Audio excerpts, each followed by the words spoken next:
to Sparklebox. Are you curious about robotics but worried what projects you can try? Then you must definitely visit our website mysparklebox.com.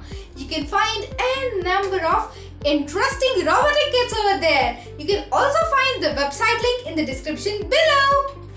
Today, let's make a flashing LED in our edge rubber bait. 9 volts battery with cap, timer IC, capacitor, transistor, resistor, breadboard, LED, connecting wires.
interesting robotics project.